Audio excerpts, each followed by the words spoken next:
The Judge's House by Bram Stoker. When the time for his examination drew near, Malcolmson made up his mind to go somewhere to read by himself. He feared the attractions of the seaside, and also he feared completely rural isolation, for of old he knew its charms, and so he determined to find some unpretentious little town where there would be nothing to distract him. He refrained from asking suggestions from any of his friends, for he argued that each would recommend some place of which he had knowledge, and where he had already acquaintances. As Malcolmson wished to avoid friends, he had no wish to encumber himself with the attention of friends' friends, and so he determined to look out for a place for himself. He packed a portmanteau with some clothes and all the books he required, and then took ticket for the first name on the local timetable, which he did not know. When at the end of 3 hours' journey, he alighted at Benchurch. He felt satisfied that he had so far obliterated his tracks as to be sure of having a peaceful opportunity of pursuing his studies. He went straight to the one inn which the sleepy little place contained, and put up for the night. Benchurch was a market town, and once in 3 weeks was crowded to excess, but for the remainder of the 21 days, it was as attractive as a desert. Malcolmson looked around the day after his arrival to try to find quarters more isolated than even so quiet an inn as the Good Traveller afforded. There was only one place which took his fancy, and it certainly satisfied his wildest ideas regarding quiet. In fact, quiet was not the proper word to apply to it. Desolation was the only term conveying any suitable idea of its isolation. It was an old, rambling, heavy-built house of the Jacobean style, with heavy gables and windows, unusually small and set higher than was customary in such houses, and was surrounded with a high brick wall, massively built. Indeed, on examination, it looked more like a fortified house than an ordinary dwelling. But all these things pleased Malcolmson. Here, he thought, is the very spot I have been looking for, and if I can only get opportunity of using it, I shall be happy. His joy was increased when he realized beyond doubt that it was not at present inhabited. From the post office he got the name of the agent, who was rarely surprised at the application to rent a part of the old house. Mr. Carnford, the local lawyer and agent, was a genial old gentleman, and frankly confessed his delight at anyone being willing to live in the house. "To tell you the truth," said he, "I should only be too happy, on behalf of the owners, to let anyone have the house rent-free for a term of years, if only to accustom the people here to see it inhabited. It has been so long empty that some kind of absurd prejudice has grown up about it, and this can be best put down by its occupation. If only," he added with a sly glance at Malcolmson, "by a scholar like yourself, who wants it quiet for a time." Malcolmson thought it needless to ask the agent about the absurd prejudice. He knew he would get more information, if he should require it on that subject, from other quarters. He paid his 3 months' rent, got a receipt, and the name of an old woman who would probably undertake to do for him, and came away with the keys in his pocket. He then went to the landlady of the inn, who was a cheerful and most kindly person, and asked her advice as to such stores and provisions as he would be likely to require.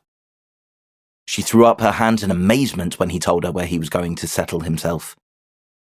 "Not in the judge's house?" she said, and grew pale as she spoke. He explained the locality of the house, saying that he did not know its name. When he had finished, she answered, "Aye, sure enough, the very place.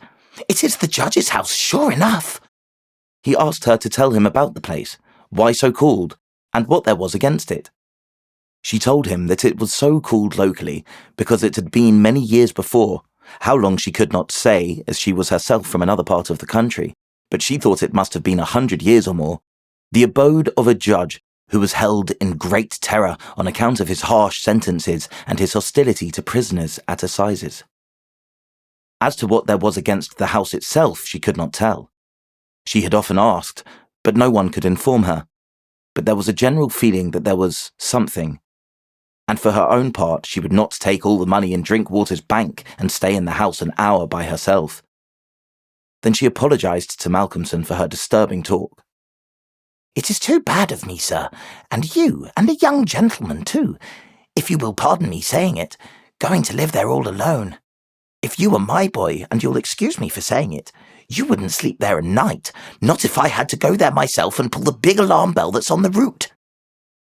The good creature was so manifestly in earnest, and was so kindly in her intentions, that Malcolmson, although amused, was touched. He told her kindly how much he appreciated her interest in him, and added, "But my dear Mrs. Witham, indeed you need not be concerned about me. A man who is reading for the mathematical tripos has too much to think of to be disturbed by any of these mysterious somethings. And his work is of too exact and prosaic a kind to allow of his having any corner in his mind for mysteries of any kind. Harmonical progression, permutations and combinations, and elliptic functions have sufficient mysteries for me." Mrs. Witham kindly undertook to see after his commissions, and he went himself to look for the old woman who had been recommended to him. When he returned to the judge's house with her, after an interval of a couple of hours, he found Mrs. Witham herself waiting with several men and boys carrying parcels and an upholsterer's man with a bed in a cart, for she said, though tables and chairs might be all very well, a bed that hadn't been aired for mayhap 50 years was not proper for young bones to lie on. She was evidently curious to see the inside of the house, and though manifestly so afraid of the somethings that at the slightest sound she clutched on to Malcolmson, whom she never left for a moment, went over the whole place. After his examination of the house, Malcolmson decided to take up his abode in the great dining room, which was big enough to serve for all his requirements, and Mrs. Witham, with the aid of the charwoman, Mrs. Dempster, proceeded to arrange matters. When the hampers were brought in and unpacked, Malcolmson saw that with much kind forethought, she had sent from her own kitchen sufficient provisions to last for a few days. Before going, she expressed all sorts of kind wishes, and at the door turned and said, "And perhaps, sir, as the room is big and draughty, it might be well to have one of those big screens put round your bed at night. Though, truth to tell, I would die myself if I were to be so shut in with all these kind of things that put their head round the sides or over the top and look on me." The image which she had called up was too much for her nerves, and she fled incontinently. Mrs. Dempster sniffed in a superior manner as the landlady disappeared, and remarked that for her own part she wasn't afraid of all the bogies in the kingdom. "I'll tell you what it is, sir," she said. "Bogies is all kind and sorts of things, except bogies. Rats and mice and beetles and creaky doors and loose slates and broken panes and stiff drawer handles that stay out when you pull them and then fall down in the middle of the night. Look at the wainscot of the room. It is old, hundreds of years old. Do you think there's no rats and beetles there? And do you imagine, sir, that you won't see none of them? Rats is bogies, I tell you, and bogies is rats, and don't you get to think anything else." "Mrs. Dempster," said Malcolmson gravely, making her a polite bow, "you know more than a senior wrangler. And let me say that, as a mark of esteem for your indubitable soundness of head and heart, I shall, when I go, give you possession of this house, and let you stay here by yourself for the last 2 months of my tenancy. For 4 weeks will serve my purpose." "Thank you kindly, sir," she answered, "but I couldn't sleep away from home a night. I am in greenhouse charity, and if I slept a night away from my rooms I should lose all I have got to live on. The rules is very strict, and there's too many watching for a vacancy for me to run any risks in the matter. Only for that, sir, I'd gladly come here and attend on you altogether during your stay." "My good woman," said Malcolmson hastily, "I have come here on purpose to obtain solitude, and believe me that I am grateful to the late Greenhow for having so organised his admirable charity, whatever it is, that I am perforce denied the opportunity of suffering from such a form of temptation. St. Anthony himself could not be more rigid on the point." The old woman laughed harshly. "Ah, you young gentleman," she said, "you don't fear for naught, and belike you'll get all the solitude you want here." She set to work with her cleaning, and by nightfall, when Malcolmson returned from his walk, he always had one of his books to study as he walked, he found the room swept and tidied. a fire burning in the old hearth, the lamp lit, and the table spread for supper with Mrs. Whittam's excellent fare. "This is comfort indeed," he said as he rubbed his hands. When he had finished his supper and lifted the tray to the other end of the great oak dining table, he got out his books again, put fresh wood on the fire, trimmed his lamp, and set himself down to a spell of real hard work. He went on without pause till about 11 o'clock, when he knocked off for a bit to fix his fire and lamp and to make himself a cup of tea. He had always been a tea drinker, and during his college life had sat late at work and had taken tea late. The rest was a great luxury to him, and he enjoyed it with a sense of delicious, voluptuous ease. The renewed fire leaped and sparkled, and threw quaint shadows through the great old room, and as he sipped his hot tea, he revelled in the sense of isolation from his kind. Then it was that he began to notice for the first time what a noise the rats were making. "Surely," he thought, "they could not have been at it all the time I was reading. Had they been, I must have noticed it." Presently, when the noise increased, he satisfied himself that it was really new. It was evident at first the rats had been frightened at the presence of a stranger and the light of fire and lamp, but that as the time went on they had grown bolder and were now disporting themselves as was their wont. How busy they were! And hark to the strange noises! Up and down behind the old wainscot, over the ceiling and under the floor they raced, and gnawed and scratched. Malcolmson smiled to himself as he recalled to mind the saying of Mrs. Dempster, "Bogies is rats, and rats is bogies." The tea began to have its effect of intellectual and nervous stimulus. He saw with joy another long spell of work to be done before the night was past, and in the sense of security which it gave him, he allowed himself the luxury of a good look round the room. He took his lamp in one hand and went all around, wondering that so quaint and beautiful an old house had been so long neglected. The carving of the oak on the panels of the wainscot was fine, and on and round the doors and windows it was beautiful and of rare merit. There were some old pictures on the walls, but they were coated so thick with dust and dirt that he could not distinguish any detail of them, though he held his lamp as high as he could over his head. Here and there, as he went round, he saw some crack or hole, blocked for a moment by the face of a rat, with its bright eyes glittering in the light. But in an instant it was gone, and a squeak and a scamper followed. The thing that most struck him, however, was the rope of the great alarm bell on the roof, which hung down in a corner of the room on the right-hand side of the fireplace. He pulled up close to the hearth, a great high-backed carved oak chair, and sat down to his last cup of tea. When this was done, he made up the fire and went back to his work, sitting at the corner of the table, having the fire to his left. For a while the rats disturbed him somewhat with their perpetual scampering, but he got accustomed to the noise as one does to the ticking of a clock or the roar of moving water, and he became so immersed in his work that everything in the world, except the problem which he was trying to solve, passed away from him. He suddenly looked up. His problem was still unsolved, and there was in the air that sense of the hour before the dawn, which is so dread to doubtful life. The noise of the rats had ceased. Indeed, it seemed to him that it must have ceased but lately, and that it was the sudden cessation which had disturbed him. The fire had fallen low, but still it threw out a deep red glow. As he looked, he started in spite of his sang-froid. There, on the great high-backed carved oak chair by the right side of the fireplace, sat an enormous rat, steadily glaring at him with baleful eyes. He made a motion to it as though to hunt it away, but it did not stir. Then he made the motion of throwing something. Still, it did not stir, but showed its great white teeth angrily, and its cruel eyes shone in the lamplight with an added vindictiveness. Malcolmson felt amazed, and seizing the poker from the hearth, ran at it to kill it. Before, however, he could strike it, the rat, with a squeak that sounded like the concentration of hate, jumped upon the floor and, running up the rope of the alarm bell, disappeared in the darkness beyond the range of the green-shaded lamp. Instantly, strange to say, the noisy scampering of the rats in the wainscot began again.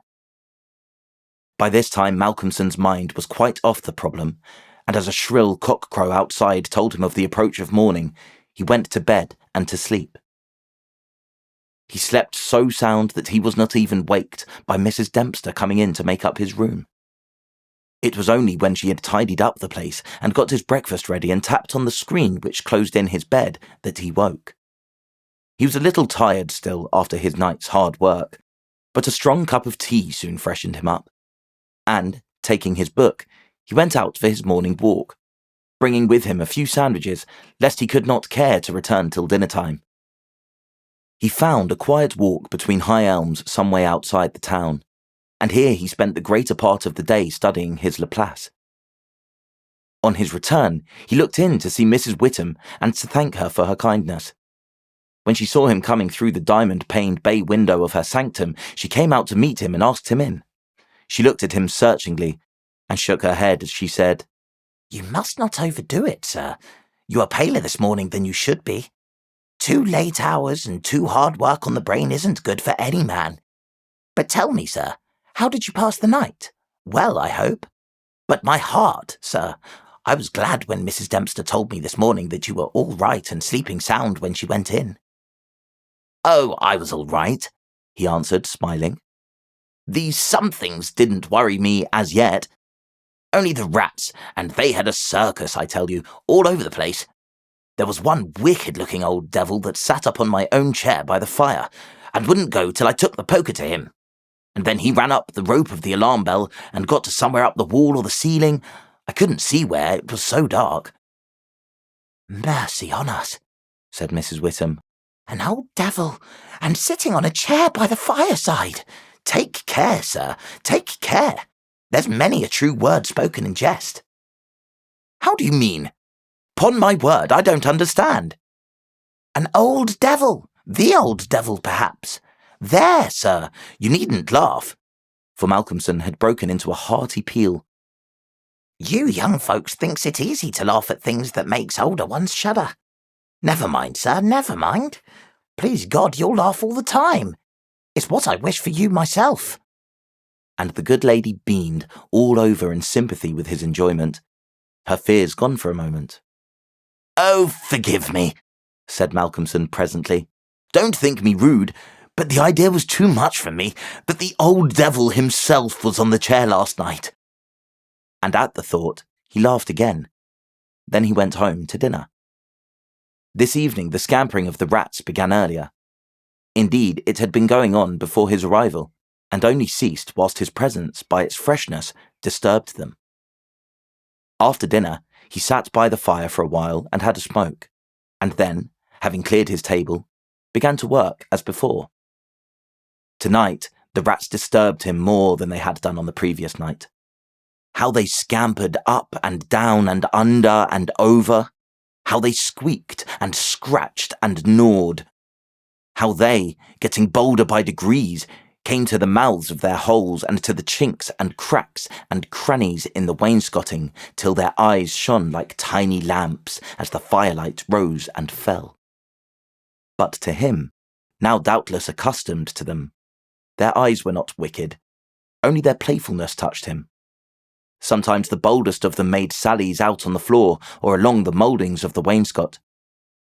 Now and again, as they disturbed him, Malcolmson made a sound to frighten them, smiting the table with his hand or giving a fierce "Hush, hush," so that they fled straightway to their holes. And so the early part of the night wore on, and despite the noise, Malcolmson got more and more immersed in his work. All at once he stopped, as on the previous night, being overcome by a sudden sense of silence.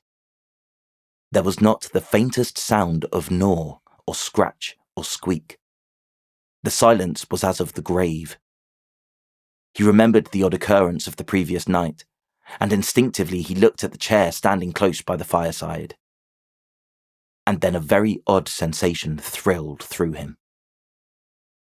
There, on the great old high-backed carved oak chair beside the fireplace sat the same enormous rat, steadily glaring at him with baleful eyes. Instinctively, he took the nearest thing to his hand, a book of logarithms, and flung it at it. The book was badly aimed and the rat did not stir.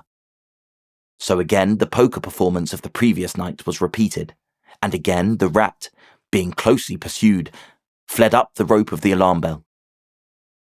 Strangely too, the departure of this rat was instantly followed by the renewal of the noise made by the general rat community.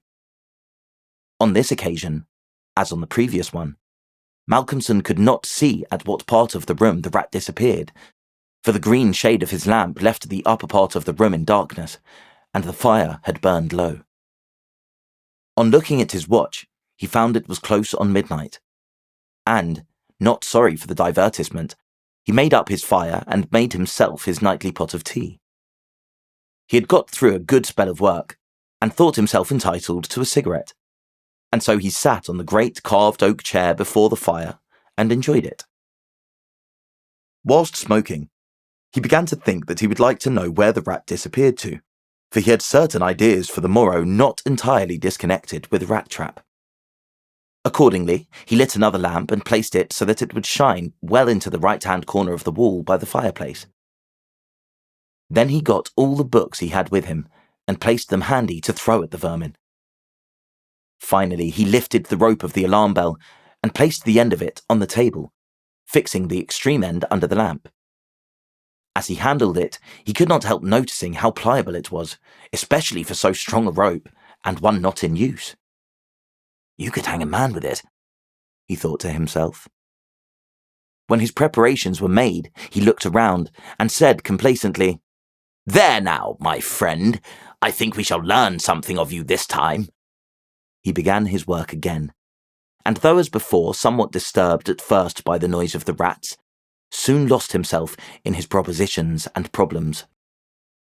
Again he was called to his immediate surroundings suddenly. This time it might not have been the sudden silence only which took his attention. There was a slight movement of the rope, and the lamp moved. Without stirring, he looked to see if his pile of books was within range, and then cast his eye along the rope. As he looked, he saw the great rat drop from the rope on the oak armchair and sit there glaring at him. He raised a book in his right hand and, taking careful aim, flung it at the rat. The latter, with a quick movement, sprang aside and dodged the missile. He then took another book, and a third, and flung them one after another at the rat, but each time unsuccessfully. At last, he stood with a book poised in his hand to throw.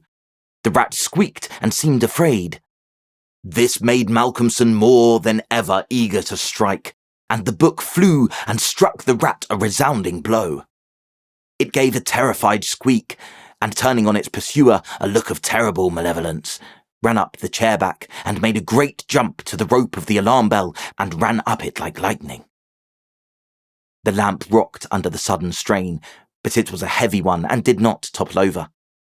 Malcolmson kept his eyes on the rat and saw it by the light of the second lamp leap to a moulding of the wainscot and disappear through a hole in one of the great pictures which hung on the wall, obscured and invisible through its coating of dirt and dust.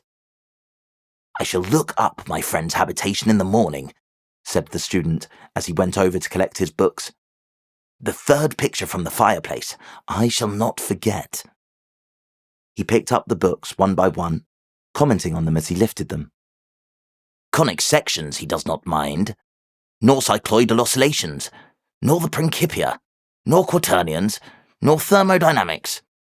Now for the book that fetched him." Malcolmson took it up and looked at it. As he did so, he started, and a sudden pallor overspread his face. He looked round uneasily and shivered slightly as he murmured to himself, "The Bible my mother gave me. What an odd coincidence." He sat down to work again, and the rats in the wainscot renewed their gambols. They did not disturb him, however, Somehow their presence gave him a sense of companionship. But he could not attend to his work, and after striving to master the subject on which he was engaged, gave it up in despair, and went to bed as the first streak of dawn stole in through the eastern window. He slept heavily, but uneasily, and dreamed much.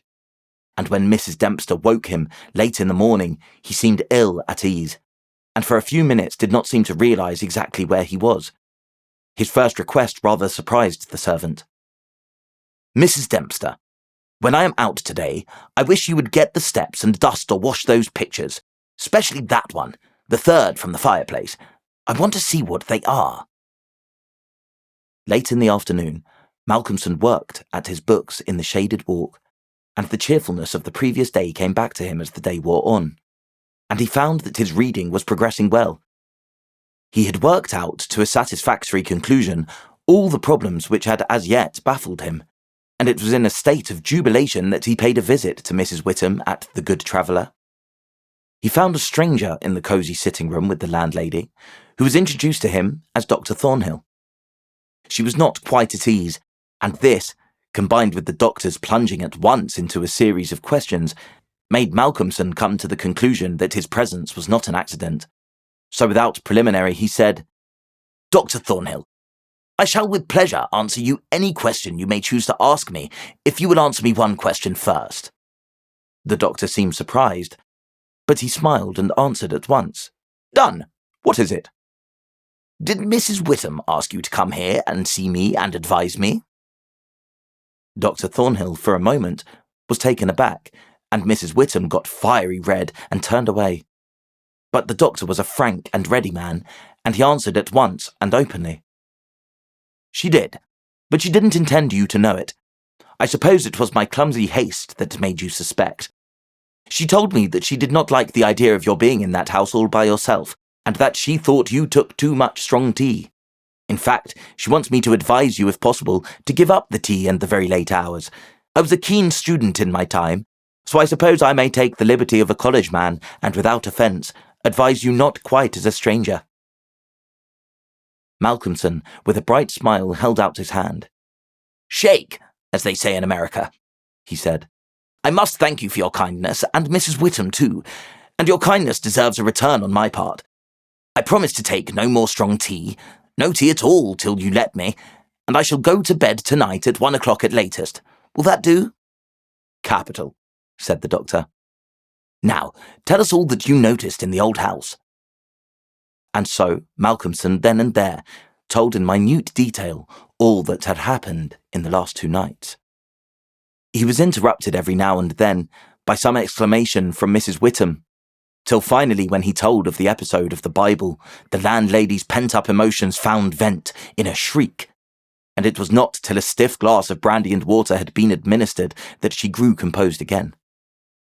Dr. Thornhill listened with a face of growing gravity, and when the narrative was complete and Mrs. Witham had been restored, he asked, "The rat always went up the rope of the alarm bell?" "Always." "I suppose you know," said the doctor after a pause, "what the rope is?" "No." "It is," said the doctor slowly, "the very rope which the hangman used for all the victims of the judge's judicial rancour." Here he was interrupted by another scream from Mrs. Witham, and steps had to be taken for her recovery. Malcolmson, having looked at his watch and found that it was close to his dinner hour, had gone home before her complete recovery.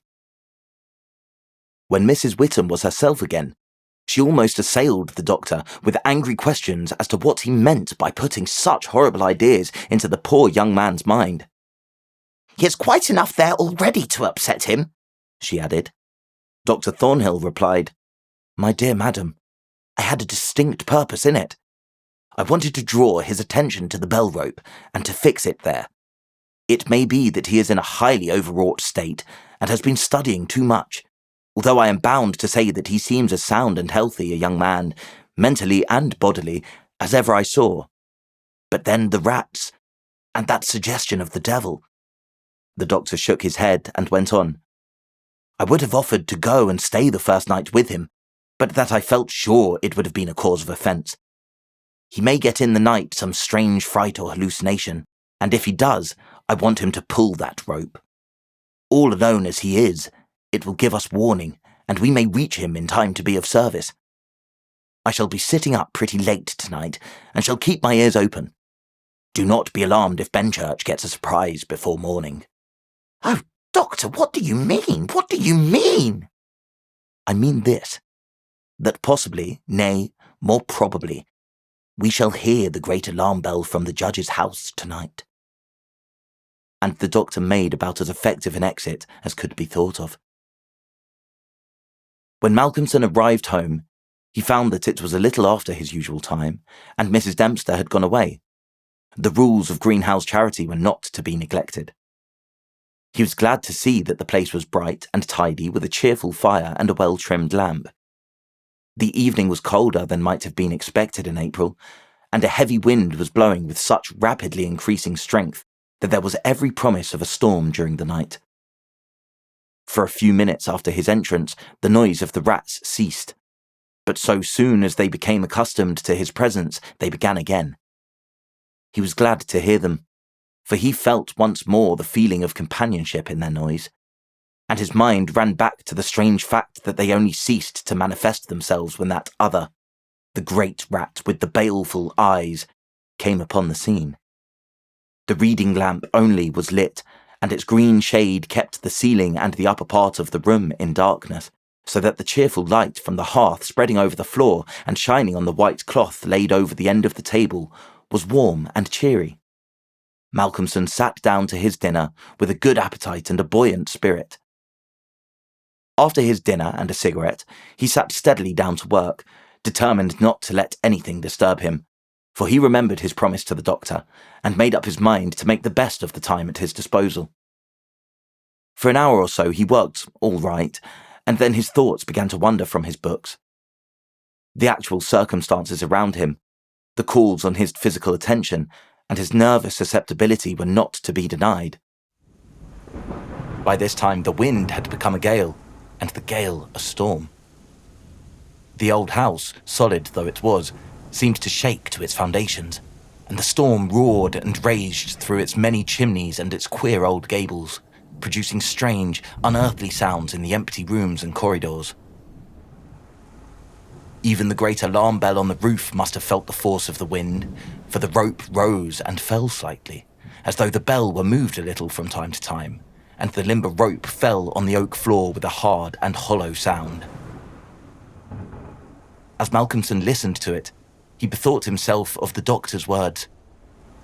"It is the rope which the hangman used for the victims of the judge's judicial rancour." And he went over to the corner of the fireplace and took it in his hand to look at it. There seemed a sort of deadly interest in it. As he stood there, he lost himself for a moment in speculation as to who these victims were, and the grim wish of the judge to have such a ghastly relic ever under his eyes. As he stood there, the swaying of the bell on the roof still lifted the rope now and again, but presently there came a new sensation, a sort of tremor in the rope, as though something was moving along it. Looking up instinctively, Malcolmson saw the great rat coming slowly down towards him, glaring at him steadily. He dropped the rope and started back with a muttered curse, and the rat, turning, ran up the rope again and disappeared, and at the same instant Malcolmson became conscious that the noise of the rats, which had ceased for a while, began again. All this set him thinking, and it occurred to him that he had not investigated the lair of the rat or looked at the pictures as he had intended. He lit the other lamp without the shade, and, holding it up, went and stood opposite the third picture from the fireplace on the right-hand side where he had seen the rat disappear on the previous night. At the first glance, he started back so suddenly that he almost dropped the lamp, and a deadly pallor overspread his face. His knees shook, and heavy drops of sweat came on his forehead, and he trembled like an aspen. But he was young and plucky, and pulled himself together, and after the pause of a few seconds stepped forward again, raised the lamp, and examined the picture which had been dusted and washed, and now stood out clearly.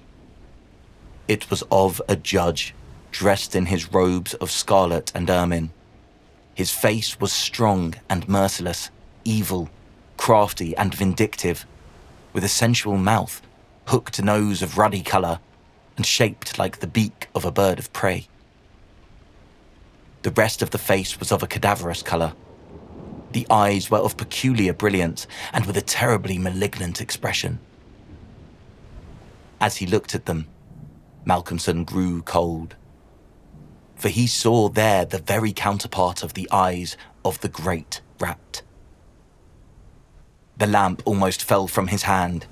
He saw the rat with its baleful eyes peering out through the hole in the corner of the picture, and noted the sudden cessation of the noise of the other rats.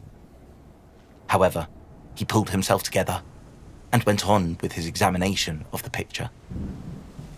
The judge was seated in a great, high-backed, carved oak chair on the right-hand side of a great stone fireplace where, in the corner, a rope hung down from the ceiling, its end lying coiled on the floor. With a feeling of something like horror, Malcolmson recognized the scene of the room as it stood, and gazed around him in an awestruck manner as though he expected to find some strange presence behind him. Then he looked over to the corner of the fireplace, and with a loud cry, he let the lamp fall from his hand. There, in the judge's armchair, with the rope hanging behind, sat the rat with the judge's baleful eyes, now intensified and with a fiendish leer. Save for the howling of the storm without, there was silence. The fallen lamp recalled Malcolmson to himself. Fortunately, it was of metal, and so the oil was not spilt. However, the practical need of attending to it settled at once his nervous apprehensions. When he had turned it out, he wiped his brow and thought for a moment. "This will not do," he said to himself. "If I go on like this, I shall become a crazy fool. This must stop. I promised the doctor I would not take tea. Faith, he was pretty right. My nerves must have been getting into a queer state. Funny I did not notice it. I never felt better in my life. However, it is all right now, and I shall not be such a fool again." Then he mixed himself a good stiff glass of brandy and water, and resolutely sat down to his work. It was nearly an hour when he looked up from his book, disturbed by the sudden stillness. Without, the wind howled and roared louder than ever, and the rain drove in sheets against the windows, beating like hail on the glass. But within there was no sound whatever, save the echo of the wind as it roared in the great chimney, and now and then a hiss as a few raindrops found their way down the chimney in a lull of the storm. The fire had fallen low and had ceased to flame, though it threw out a red glow. Malcolmson listened attentively, and presently heard a thin, squeaking noise, very faint.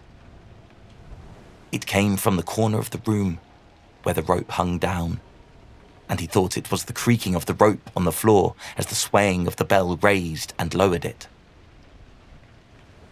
Looking up, however, he saw in the dim light the great rat clinging to the rope and gnawing it. The rope was already nearly gnawed through. He could see the lighter colour where the strands were laid bare. As he looked, the job was completed, and the severed end of the rope fell clattering on the oaken floor, whilst for an instant the great rat remained like a knob or tassel at the end of the rope, which now began to sway to and fro. Malcolmson felt for a moment another pang of terror as he thought now the possibility of calling the outer world to his assistance was cut off. But an intense anger took its place, and seizing the book he was reading, he hurled it at the rat. The blow was well aimed, but before the missile could reach it, the rat dropped off and struck the floor with a soft thud. Malcolmson instantly rushed over towards it, but it darted away and disappeared in the darkness of the shadows of the room. Malcolmson felt that his work was over for the night, and determined then and there to vary the monotony of the proceedings by a hunt for the rat, and took off the green shade of the lamp so as to ensure a wider spreading light. As he did so, the gloom of the upper part of the room was relieved, and in the new flood of light, great by comparison with the previous darkness, the pictures on the wall stood out boldly. From where he stood, Malcolmson saw right opposite to him the third picture on the wall from the right of the fireplace. He rubbed his eyes in surprise, and then a great fear began to come upon him. In the centre of the picture was a great irregular patch of brown canvas, as fresh as when it was stretched on the frame. The background was as before, with chair and chimney corner and rope, but the figure of the judge had disappeared. Malcolmson, almost in a chill of horror, turned slowly round. And then he began to shake and tremble like a man in a palsy. His strength seemed to have left him, and he was incapable of action or movement, hardly even of thought. He could only see and hear. There, on the great, high-backed, carved oak chair, sat the judge in his robes of scarlet and ermine, with his baleful eyes glaring vindictively, and a smile of triumph on the resolute, cruel mouth as he lifted with his hands a black cap. Malcolmson felt as if the blood was running from his heart, as one does in moments of prolonged suspense. There was a singing in his ears. Without, he could hear the roar and howl of the tempest, and through it, swept on the storm, came the striking of midnight by the great chimes in the market-place. He stood for a space of time that seemed to him endless, still as a statue and with wide-open, horror-struck eyes, breathless. As the clock struck, so the smile of triumph on the judge's face intensified, and at the last stroke of midnight he placed the black cap on his head. Slowly and deliberately, the judge rose from his chair and picked up the piece of the rope of the alarm bell which lay on the floor, drew it through his hands as if he enjoyed its touch, and then deliberately began to knot one end of it, fashioning it into a noose. This he tightened and tested with his foot, pulling hard at it till he was satisfied, and then making a running noose of it, which he held in his hand. Then he began to move along the table on the opposite side to Malcolmson, keeping his eyes on him until he had passed him, when with a quick movement he stood in front of the door. Malcolmson then began to feel that he was trapped, and tried to think of what he should do. There was some fascination in the judge's eyes, which he never took off him, and he had, perforce, to look. He saw the judge approach, still keeping between him and the door, and raise the noose and throw it towards him as if to entangle him. With a great effort he made a quick movement to one side, and saw the rope fall beside him, and heard it strike the oaken floor. Again, the judge raised the noose and tried to ensnare him, ever keeping his baleful eyes fixed on him, and each time by a mighty effort the student just managed to evade it. So this went on for many times, the judge seeming never discouraged nor discomposed at failure, but playing as a cat does with a mouse. At last, in despair, which had reached its climax, Malcolmson cast a quick glance round him. The lamp seemed to have blazed up, and there was a fairly good light in the room.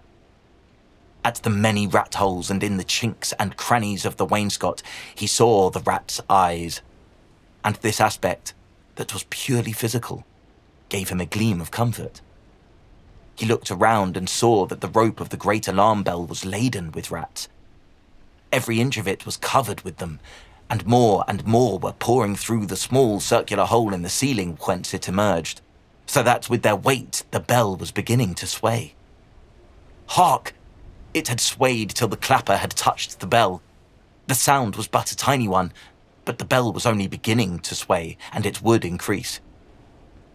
At the sound, the judge, who had been keeping his eyes fixed on Malcolmson, looked up, and a scowl of diabolical anger overspread his face His eyes fairly glowed like hot coals, and he stamped his foot with a sound that seemed to make the house shake. A dreadful peal of thunder broke overhead as he raised the rope again, whilst the rats kept running up and down the rope as though working against time. This time, instead of throwing it, he drew close to his victim and held open the noose as he approached. As he came closer, there seemed something paralyzing in his very presence, and Malcolmson stood rigid as a corpse. He felt the judge's icy fingers touch his throat as he adjusted the rope. The noose tightened. Then the judge, taking the rigid form of the student in his arms, carried him over and placed him standing in the oak chair, and stepping up beside him, put his hand up and caught the end of the swaying rope of the alarm bell. As he raised his hand, the rats fled, squeaking, and disappeared through the hole in the ceiling. Taking the end of the noose which was round Malcolmson's neck, he tied it to the hanging bell rope, and then descending, pulled away the chair. When the alarm bell of the judge's house began to sound, a crowd soon assembled. Lights and torches of various kinds appeared, and soon a silent crowd was hurrying to the spot. They knocked loudly at the door, but there was no reply. Then they burst in the door and poured into the great dining room, the doctor at the head. There, at the end of the rope of the great alarm bell, hung the body of the student, and on the face of the judge in the picture was a malignant smile. Thanks for listening on Audiobook Planet.